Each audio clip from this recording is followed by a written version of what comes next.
All right. Well, we're here at it again, guys. I start the podcast off the same every week. So, welcome to another episode of the Weekly Daily Podcast. It's we're flying through the year. The year's almost over. It's kind of crazy how time works. They say time is not real. Like Interstellar, one of my favorite movies, they're like it's not real. It's made up. Or something about that. Something about time and love and gravity equals a great movie. Apparently, I don't understand exactly what it is, but um time is real, okay? And it feels real.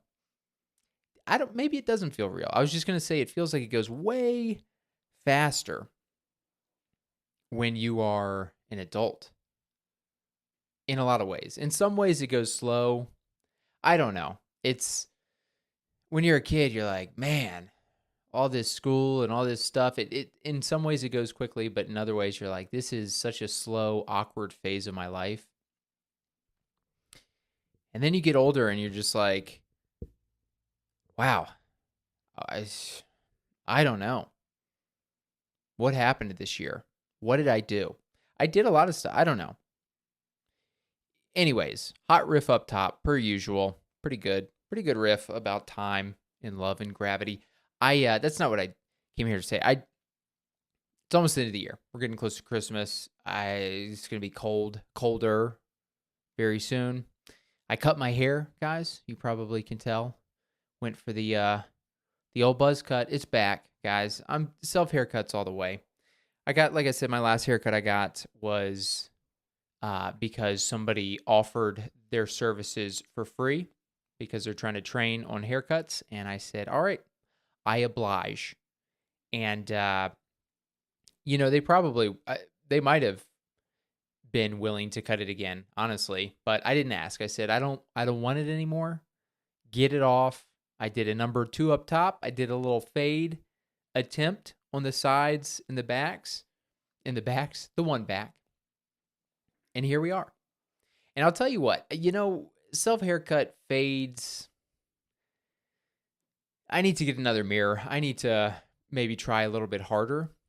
But I will say with thin hair, which if you're not familiar, I have very thin hair. It is very easy to hide mistakes. It is much easier. So that's a bonus about kind of balding. You can cut your own hair and people can't tell that much.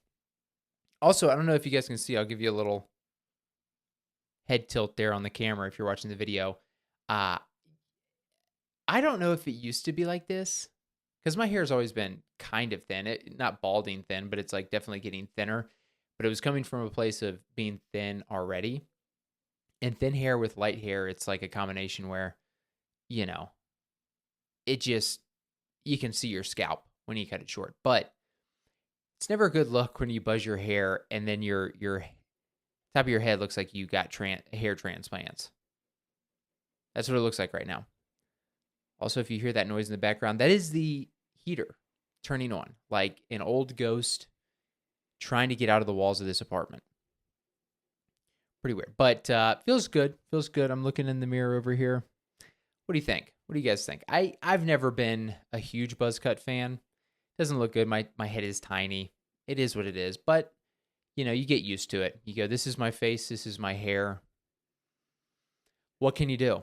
A lot of people, when I was younger, I did this. You look in the mirror and you go, maybe I can do something.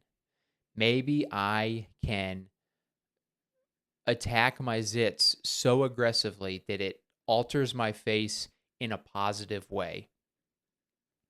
And you know what? Now that I'm older, I go, I don't think that can happen. I don't think that's a thing. And I think your face is just your face and your thin hair is just your thin hair. And unless I want to pay $10,000 and go through a really long routine and ointments and treatments and lasers and this and that, it's just, my hair's gone. And there's nothing, who cares? Whatever. Whatever. Who even said hair on your head is sexy? Who even said that that's attractive? Okay? Some loser back in 10,000 BC. I just had a stroke on camera. It's fine though. The last week or two, I think I said it last time, I was a little congested last podcast. I went for a run that morning and it was a little congested. And then actually, I think that run, because it was cold and I was a little congested, it just kind of elongated a congestion and sickness throughout the week. And I think I'm getting over it, trying to get in the routine of just sleeping and all the healthy stuff that I always talk about. But it is frustrating to have it was frustrating to be sick in general, but I've noticed it that I've been so grumpy and irritable recently. It's been like kind of bad. Like sometimes you gotta check yourself and go, look, okay, you're a little sick, you're a little stressed, you're a little this or that. Stop being a baby. Do the things you gotta do to stop being so grumpy and irritable. Like I I've been so irritable that I'm starting to get irritated at myself for being irritable, if that makes sense. That's not a great place to be in. But I'll tell you, I've been stressed with work. I've been a little bit sick. Just a lot of stuff going on that I think is building up subconscious, or some of it conscious. Obviously, I'm naming it right now, but just stresses that are adding up to make me be like, man, all right, do what you can do. I mean, you're always going to have stresses in your life, but you can always like try to do a better job of recognizing it and then trying to figure out, hey, is there anything I can do to help alleviate some of this stress? And I think with my job, I gotta do a bunch of things. My job has been really not super fun recently. I've been going into morning meetings and I gotta just shut my mouth. That's one of my biggest faults as a human being is my inability to shut up. Whether it's rambling and talking about stuff, or if there's something that's bothering me, it's like I have to let you and everybody know it. Like today, I'll try not to I'm not going to go into too much detail. I don't know. So today I'll tell a little bit. I'm not going to name names or anything, I'll keep it all anonymous. Nobody knows where I work. But in the morning meeting today, they basically were like being tasked to take on new responsibilities. And the company is going through a cash flow difficulty at the moment. And so they've taken away commissions I'm on the sales team. They've taken away commissions. And it wasn't a lot of commissions. It's mostly base pay. And then like you have like a paid salary, and it's like a little tiny amount of quote unquote commissions. But because of the cash flow issues and just low sales recently, they took away the commissions. And now they're starting to add like all these new responsibilities. And so it's like, okay, you want me to work even harder, add new responsibilities, and you've taken away incentives. And I just couldn't not say in the meeting. I was like, I raised my hand. I said, I didn't raise my hand. I virtually, you guys ever do that in those Zoom meetings? You hit the button that's like the raised hand. I don't do that. I just start yelling. I go, they'll hear me. They'll know I have something to say when I start yelling into my microphone. But I basically just said, in a professional way, but it's like I'm struggling to not show irritation. But I was just like, okay, so like we're being tasked to do extra work and we're not getting, like, you're just adding responsibilities to already a small team. It's a whole frustrating thing. I don't want to start out on too much of a bummer, but this is my lunch break. I'm recording this during my lunch break, and I'm hot off irritating meeting and learning of new responsibilities. But we'll live.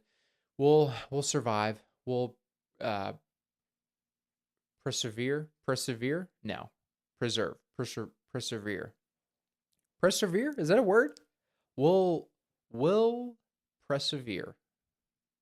All right, that's going to be the name of the episode, but I'm going to have to look it up to see if that's a word and how to spell it, because that doesn't sound correct coming out of my mouth. We'll persevere. will preserve through. I don't know what I'm talking about. Anyways, I've been grumpy and irritable. I've found myself, I've said this before, but it's funny because it took me a second to, like, I've said it in the past, but I didn't really connect the dots. That's how it always works. I'll like point out that I'm getting irritated about on these things, and then it's a delayed thing like months later where I'm like, "Oh, you shouldn't be getting as irritated at those things as you are. There's probably some underlying stresses that need to be looked at, and once those go away, maybe you won't be irritated at everything that pops up." And I think that's where I'm at right now because I was running over the weekend, and I've said it before, running through Washington Park, Wash Park here in Denver.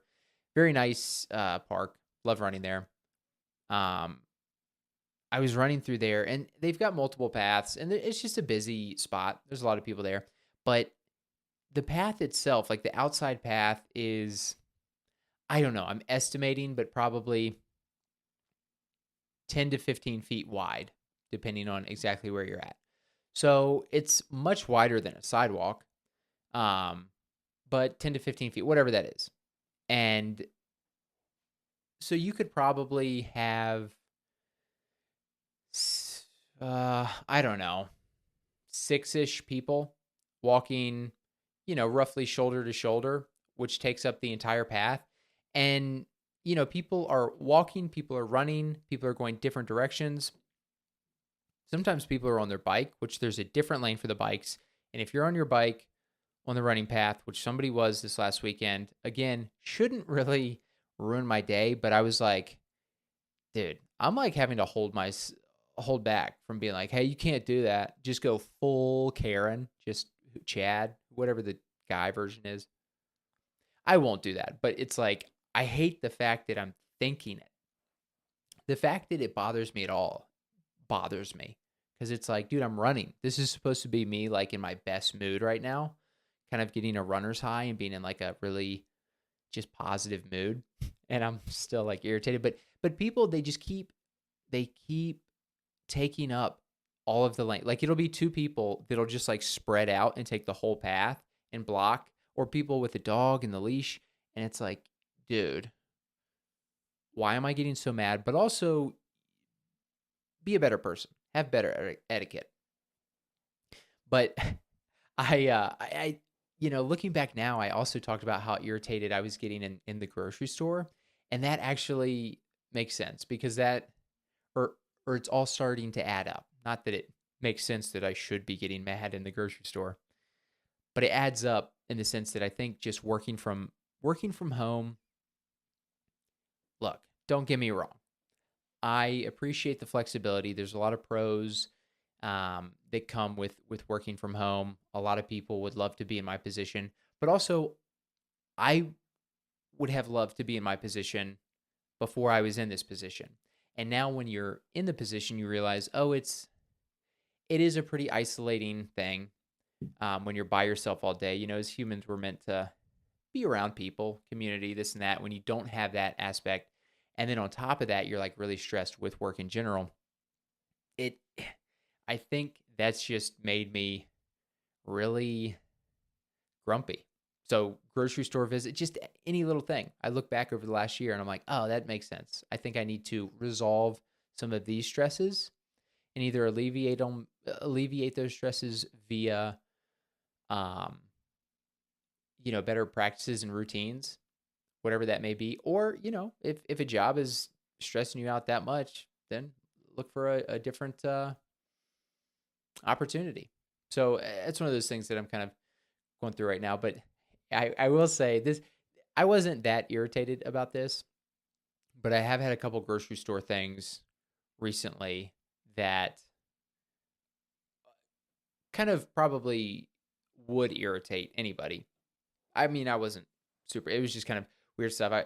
There's this one lady who I was at one of the Whole Foods like earlier last week, and I was going to the self checkout, and this lady literally like power walks past me, just totally breaking in line, and she did it with such confidence and like speed that I thought she worked there. Like, I thought she was an employee. She was not an employee, but she had a pizza in her hand and she just like power walked past me straight to the one cash register that was available. And she puts down the pizza on the cash register and then she literally turns around and just goes to shop for more stuff. And I stood there and there was one of the employees there that like mans the self checkout station to make sure people aren't stealing or to help them out if they have issues or whatever. And she kind of looked at me and kind of looked back, and I could tell that she was kind of like, what do I do? Do I need to, because it's always like a teenager or something who's like, I don't know what to do unless you need me to type in the banana code. I don't know how to respond to this. And I mean, fortunately, I was like not in a hurry, so it wasn't like the biggest deal. But it is kind of like, why are you breaking in line? That's such a weird thing as an adult, where it's like, better. What are you gonna claim you don't know better? Like, are you gonna? Because if you're gonna claim that, then it's like, well, then we've got other problems we got to go over, I guess. But that happened last week, and then yesterday I went shopping again, and it was Sunday night, and I was at a different Whole Foods, which is a much better one, but I won't get into the back and forth of the Whole Foods that I prefer because I've already talked about that too much. But basically, I got a bunch of stuff. I didn't go to the self checkout because I had more stuff than usual, and I put it on the little conveyor belt thing. And the guy ahead of me, he had put the little divider thing in there, and for whatever reason, as the lady was checking his stuff out, I guess the conveyor belt like wasn't recognizing something, so it was continuing to go, the conveyor belt. So it was kind of like pushing the little divider out of the way, and it was mixing my stuff with the last few items from the guy who was checking out currently. And so I was like trying to just make sure that those didn't get mixed up. So I was kind of like pulling my stuff out of the way. And then the lady, the cashier, she had, it was almost like a little mini temper tantrum. She like put her arm down and literally just like swiped all my stuff back. And she did a little under her breath, like, like a incomprehensible. Well, it's not that it's incomprehensible. It's not words, but you're like, I get it. You're mad. I don't know why you're mad, but whatever. And so you could tell, I hate when people do that. And look, here I am sitting talking about being irritable and irritated, but I will say one thing. I keep it to myself. Okay? Maybe some close friends or whatever, you'll kind of air out some of that irritation and maybe be irritable around them. But that's somebody that somebody that you have a relationship with, that, it's not just an acquaintance or a random person. As stressed as I am with work and as irritable as I've been, I'm still being professional and courteous to, strangers.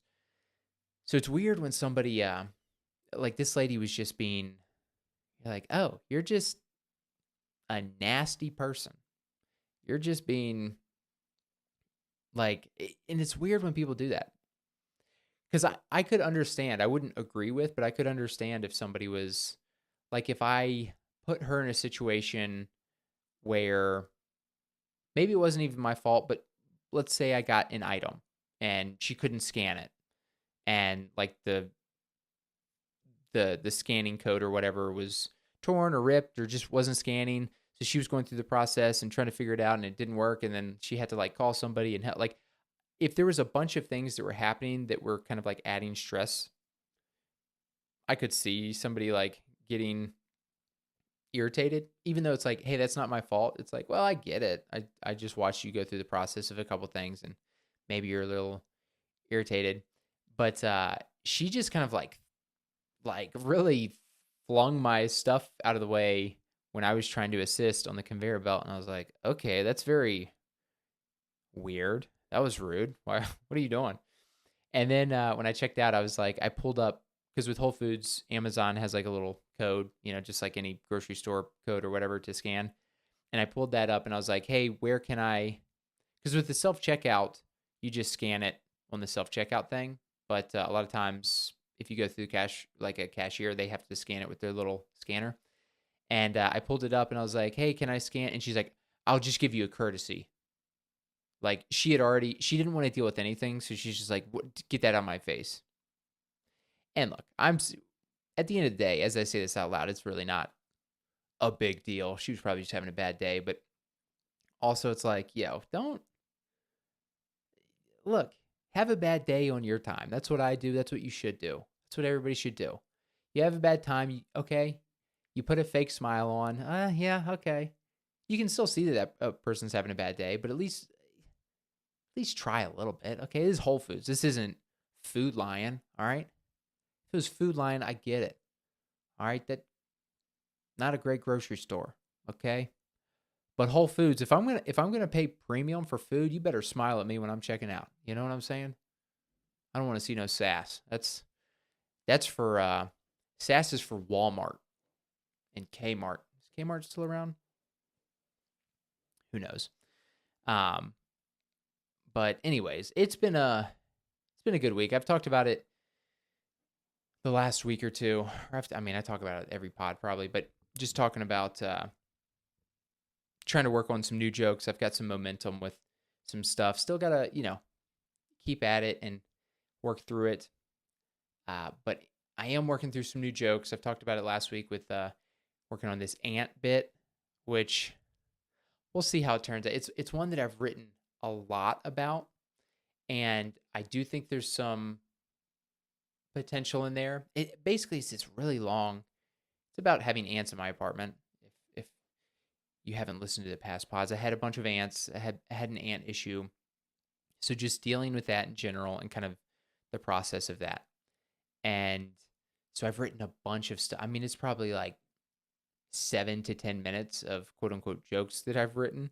Now, some inside baseball with jokes. When you write 7 to 10 minutes on a topic, at the end of the day, what I'm gonna do is cut down all the stuff that's not great, and then it's like maybe it's 2 minutes, and then from there, usually you're like, well, now it's 2 minutes, and it's like okay, it's not great, and then you may not do that joke ever again. So I'm kind of in the process of trying to narrow down the joke and cut the fat and figure out like what's worth saying, and if it's not worth saying, then just like how can I get to the next part of the story or the you know lived experience without that part. But um it's been, I don't know, I've been throwing in, it's weird with my jokes now. I feel like I'm in a nuanced place where my setups and my punchlines, because a lot of the stuff I talk about is lived experiences or stories or things like that. It's not your traditional setup and then like misdirect punchline. It's like a little more nuanced where I'm like delivering like, "Hey, I have food allergies," and it's like this and that, and there's still punchlines, but it's a different thing. And I'll give you an example of something that I've written that's part of the joke, and I think it's okay. I think it's kind of funny, and it's more of a traditional joke. But inside the joke structure of everything else and all the other jokes I do, and just my general vibe and act at the moment, I don't know. It might be like a little too silly, or I don't know if it'll fit that well. It's kind of like if you do a bunch of stories and then throw in like a random one-liner, it can kind of seem out of place in the grand scheme of things. Um, so I don't know if it'll work, but I've got a couple of those in there, and I'm just trying to patch things together where you're like, okay, I think there's some potential here, but as a whole, as a joke on one topic about these ants, like, will it work?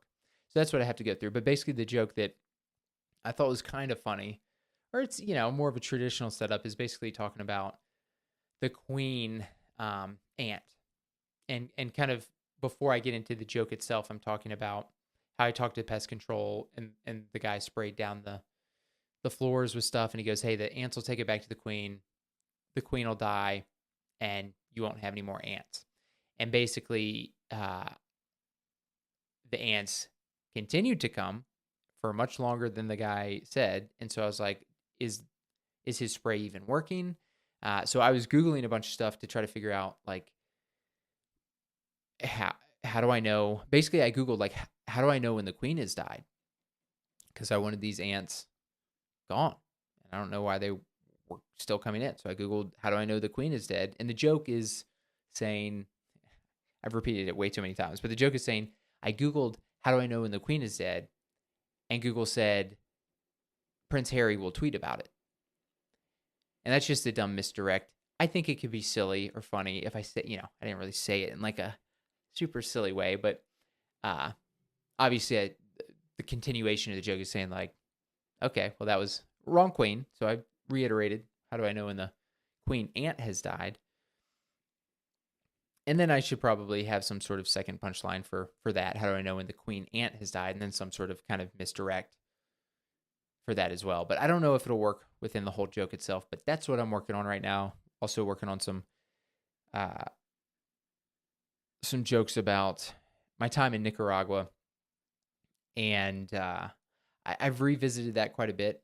But I do feel like I've got more of a skill set now, and just I got to keep writing on it because there's a bunch of stuff, bunch of material, bunch of experiences from there.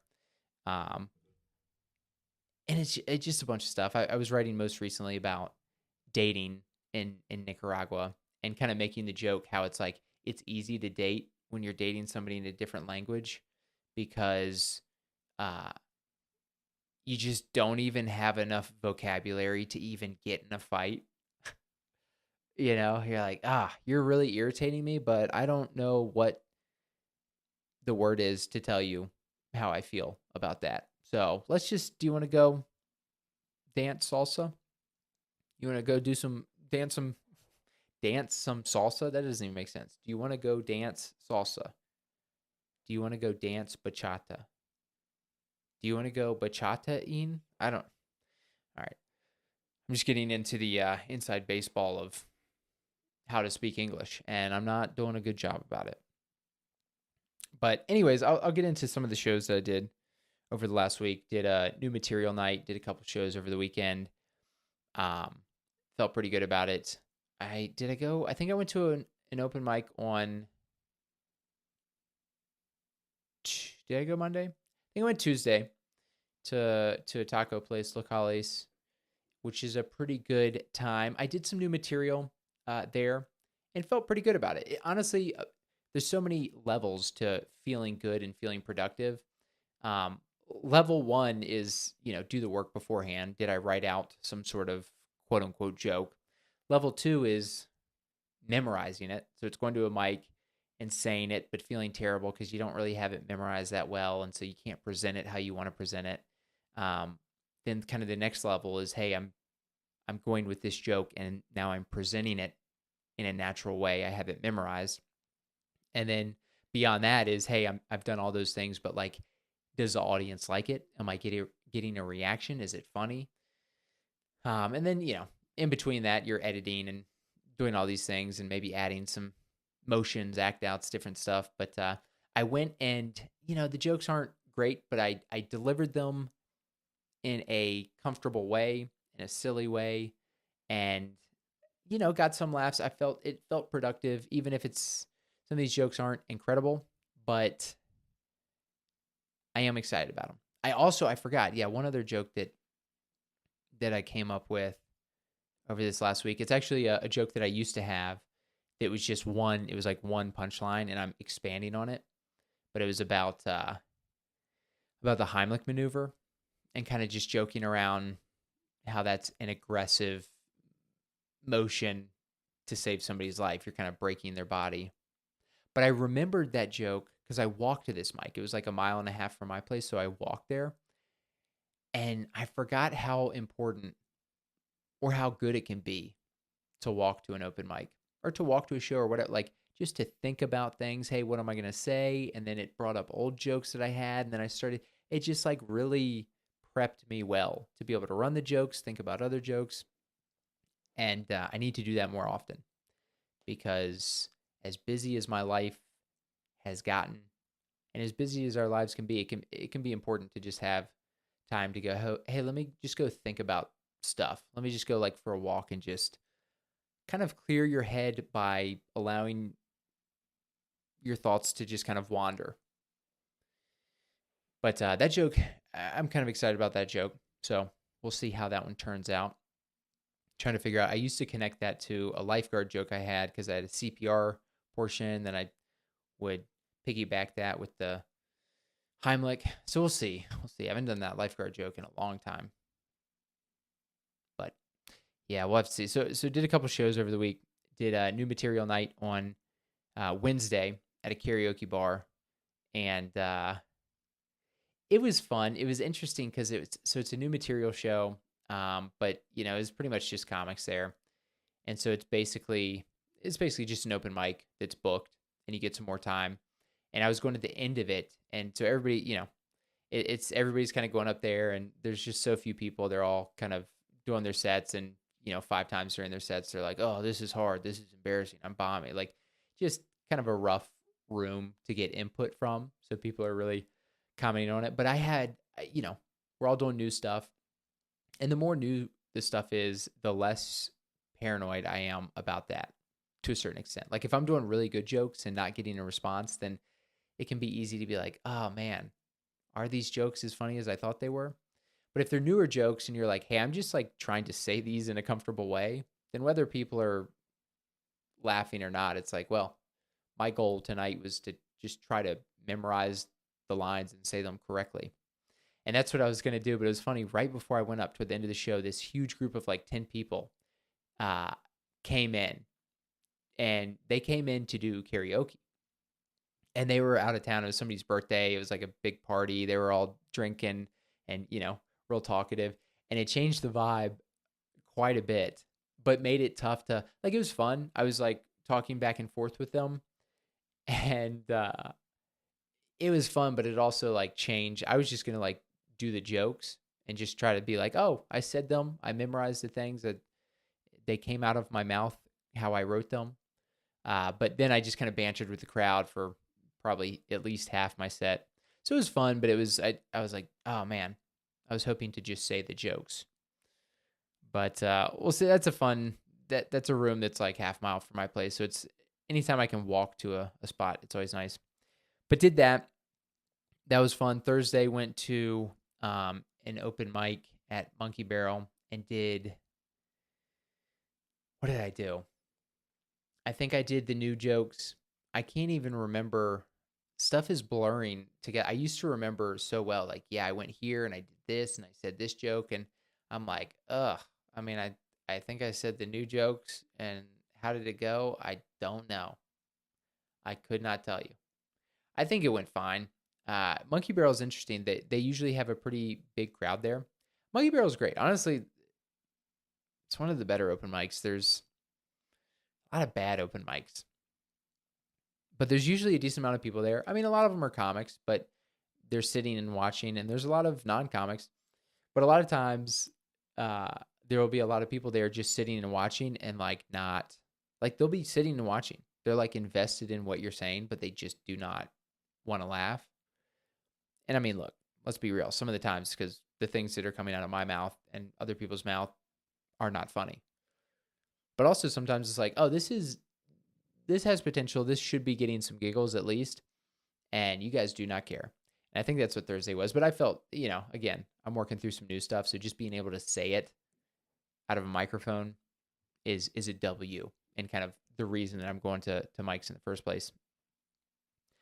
So that was good. But Friday and Saturday did shows, which were both very fun. Friday was an interesting. There's a couple interesting things. Friday, so did a show for Don't Tell, hosted a show. It was in Littleton at a brewery, and I mean, it was great. There was like 80 people there, which was pretty close to max capacity for this space, and I mean, the crowd was super hot. Like at the end of the show, it's like, dude, everybody crushed, which is great. And my host set was good, but it was funny because I was like, I've just got to start squeezing in this new material to test it out. I'm hosting a ton. It's harder to put these new jokes in a host set, but also it's like, I have to work through new material. You have to try. I could make excuses all day and just never work through and come up with new material again because I'm going, well, I'm hosting, but I can't do it. I'm hosting. It's like you have to figure it out.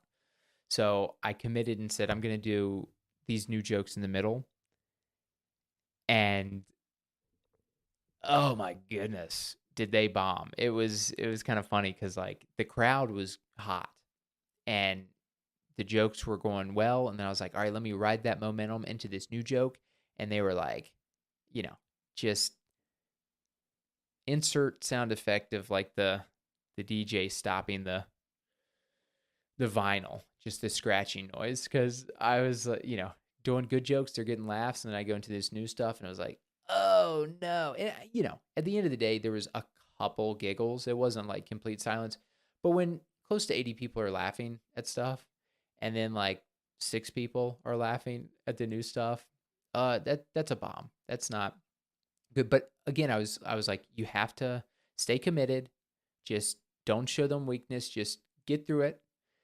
And I did, and I mean, it was fine, but it was certainly good input to go, man, this clearly is not ready. This is not on the level of your other jokes. You got to just keep working at it. So very humbling, but that's obviously a big part of uh, the thing that we're doing. Big part of the creative experience is getting that feedback and going, wow, not great. But like I said, everybody else crushed. It was interesting. There was a comic on the lineup, an out of town comic who played piano, and she brought the piano there. She got there early, and she was like, "Hey, I'm gonna set the piano up here, kind of on the side of the stage, kind of out of the way. But when I come up, are you able to like help me pull it up to the mic?" I was like, "Yeah, absolutely." So I call her up, and she comes up, and I help her move it into place, and then she does her time. And as I'm walking to the stage to, as she's finished and I'm walking to the stage to then bring up the next comic, she's like walking off. And I go, "Hey, do you mind helping me get your piano out of the way?" And look, um, yeah, well, I don't know. I was going to say maybe I should have asked, "Hey, I need your help to move this." But, I was just those non-confrontational manners. Everything I say is, would it be okay if? But either way, it didn't matter. I said, she's walking off, and I go, "Hey, do you mind helping me move this back to the side?" Assuming like, yeah, obviously that's part of the plan. And she just said no, and just kept walking off. And I was like, okay. So I just like drug this heavy piano on a stand by myself to the side while like nobody's on stage. And then like, all right, keep it going one more time for that awkward pause. But that was I'm to give her the benefit of the doubt. I'm assuming she, I mean, I said it clearly and she gave a clear response. So I don't know, but I'm assuming she misheard me, hopefully. But also it's like if you're a piano comic and a comic that has an instrument on stage, then literally you must be used to every time finishing your set being like, I need to now remove this item that I've brought on that's blocking a big portion of the stage and will be in the way for the next comic. Like that. So it didn't make sense. But I think she told me later, she came up and she's like, that was weird, wasn't it? And I was like, yeah, what? The fact that you didn't help me move your piano? I didn't say that, but I was thinking that. I was confused as to why she was like, that was weird. And she goes, yeah, the couple people in the front like hated my last joke. And I was like, oh, yeah. Yeah, I hated your lack of helping me move your own piano. That's what I hated.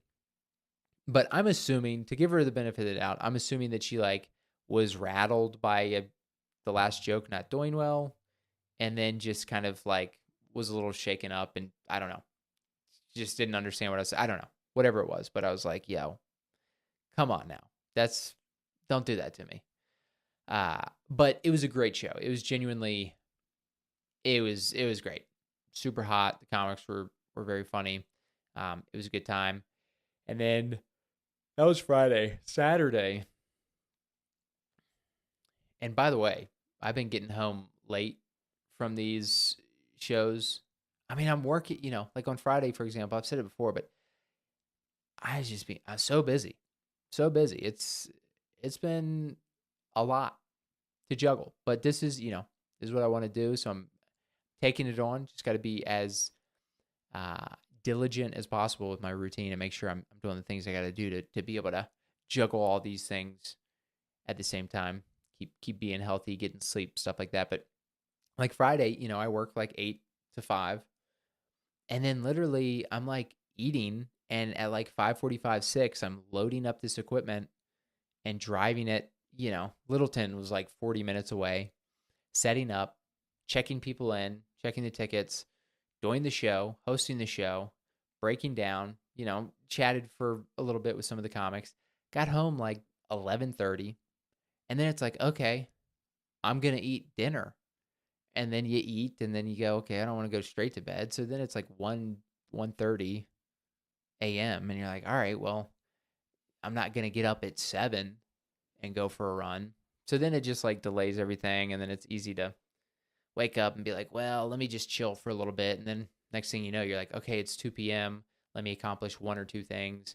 And then 6 p.m. comes around. It's like, all right, I got to go get ready for the next show.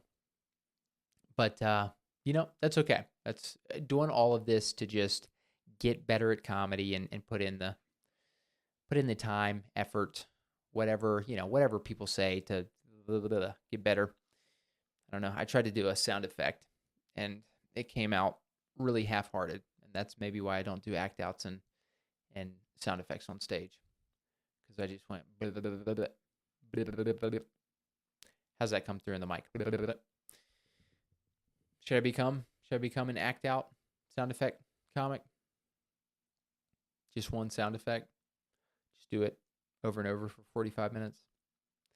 But that was a fun night. That was Friday night. Saturday night, did a corporate at it was funny. It was at the Irish Rover. If you're in Denver, I'm sure you're familiar. If you're not, the Irish Rover is an Irish pub that has an open mic every Monday. So, I mean, I've been there hundreds of times. And they have a side room that can be rented out for parties. And we were in the side room, but it's funny doing like a corporate or like an official gig in a place that you're like, oh yeah, I've been here all the time. But yeah, did a corporate gig. I was hosting that one as well. It was me and two other comics, and I did like 15 minutes up top. And it was kind of funny because it's one of those, a lot of corporate gigs are just like, they're like whatever, they're fine, they're good money, but a lot of times the setup isn't incredible. The setup here was, I mean, the bar itself, not a great setup for like a comedy show, but also they didn't have the sound done very well. They didn't have any lighting on the comics. It was kind of dark. And then because of the setup of the room, it was just like a couple people were seated to my left and then to my far right, and then just like 20 people were standing in front. So it very much felt like you're at a party and you're just like you're making an announcement and you're like, hey everybody, look at me, I'm gonna say a few things, and everybody's just like already standing there, and they kind of turn around to be like, what's going on? And so it's fine, but corporate stuff a lot of times is not like people, I think, imagine. They go, dude, we went to this comedy club that's like built for comedy, and they had the lights and the sound and this and that, and it was incredible. And then you just, in a different setting, you're not duplicating that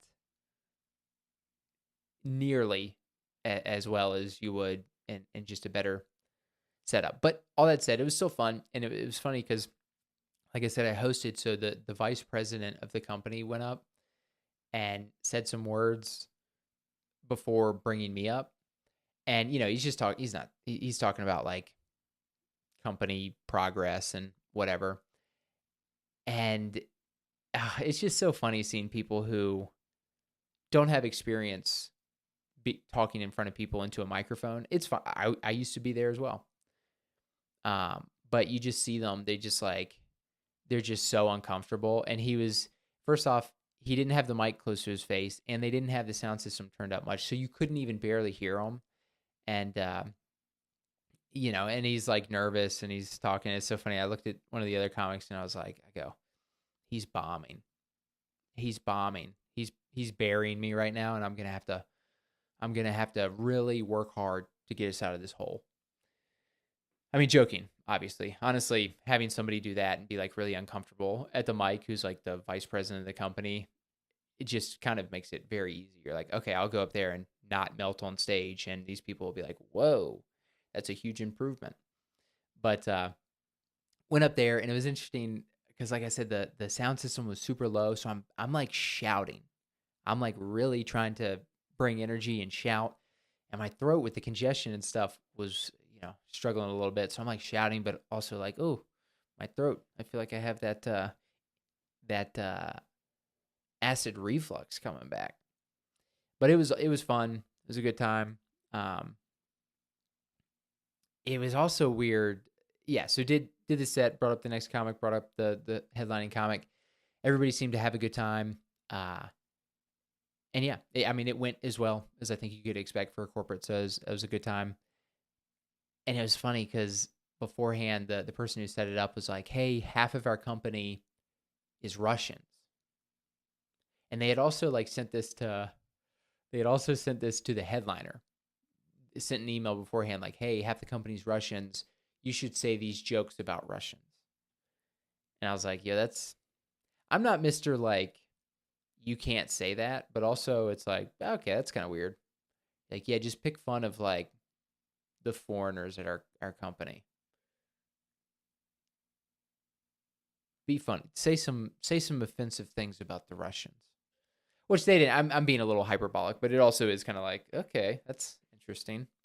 I will just say my jokes and not touch on that topic. But thanks for giving me the heads up, I guess. But anyways, it's been a fun week. I've got a show coming up this week.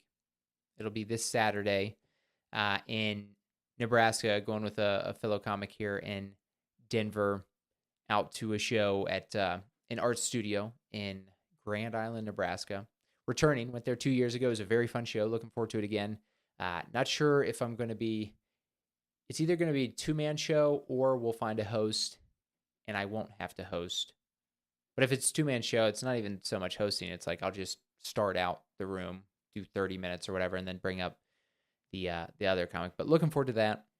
I'll let you guys know how that goes on the next pod. But other than that, been a good week. It's been fun. Looking forward to the end of the year. I've got.